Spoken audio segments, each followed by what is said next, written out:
There is absolutely no strategy required for this boss. Just line yourself up and fucking go ham.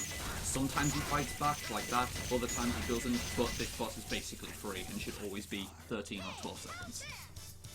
I really don't need to say much about that boss.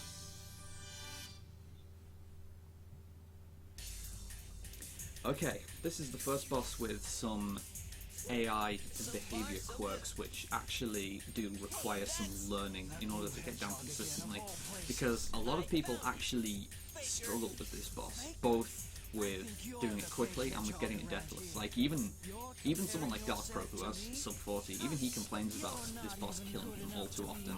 And when you don't know how to do it, it is easy to see how that happens. First of all, to start again, just not really doing anything, see how Shadow's AI behaves. The answer is, he does absolutely nothing. He can jump, sure, but he doesn't attack. The point of Shadow's AI is that he is completely reactive. Like, he generally won't try and attack you until you try and attack him. If I try and attack him now, you see that I can't attack him from the front and he just reacts with a homing attack. But every time. Doesn't help if you mash the button either. You just can't hit him. It doesn't work that way. And this goes for when you are just attacking anywhere, because if I just somersault around... Oh, hang on.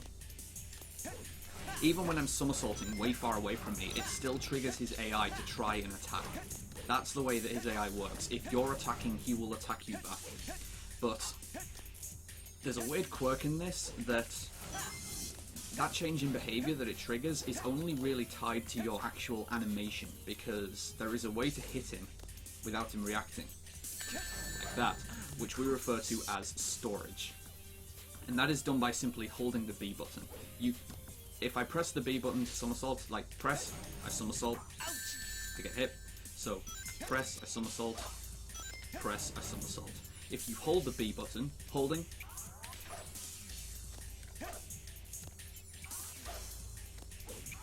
okay, I'm spin dodging something.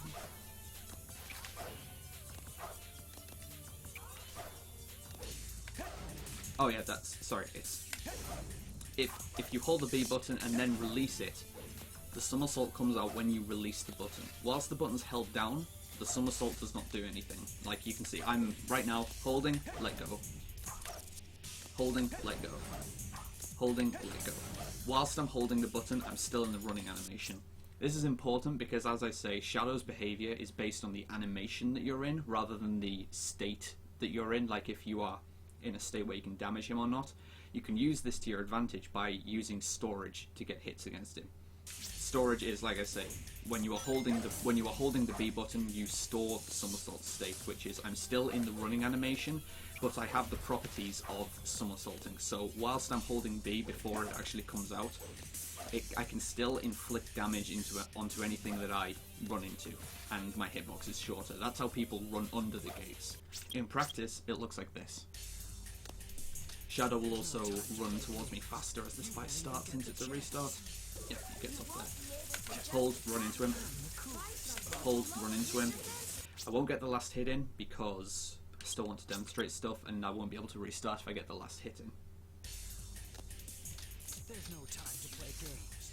The standard way to fight Shadow without storage would be to try and hit him from behind, which is simply, yeah, you can see, just wait to get behind him and get a hit in.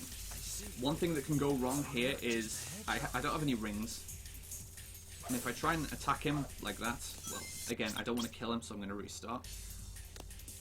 If you try and attack him and you don't hold the A button as you hit him, you won't get a high bounce off him. So, press the button. There, I didn't hold the button there, so I got a low bounce and I landed on the floor. I have 0 rings here. If Shadow had homing attacked for me there, there's little to nothing that I could have done to prevent a death there. That's what people mean when they refer to dying against Shadow. Because in those situations, there's just nothing you can really do to avoid it. Whereas, again, if I restart and compare this, I'll homing attack him, and I'll try to make it a faulty attack that won't hit him, and I'll hold A this time, and I'll bounce a lot higher. Yeah, I bounced way higher, and I was still way in the air when his homing attack came out. That's in a position where he cannot counter-hit me. And there, I didn't hold it, so I got a low bounce, and he almost killed me there, as you saw. So hold, that's fine. Get a hit in. No problem, I just... I see. That's something that could have happened there as well. When he is on the ledges, the wooden ledges around the level, you need to be really fucking careful when you're attacking him, because if the hit detection and camera decide to go squiffy enough, you can just fall straight in the water, so it's not really preferred to attack him while he's on the ledge. So a normal fight should just go like this, and this should be something like, this should be like 11 seconds. It'll actually be slightly faster since it's a restart.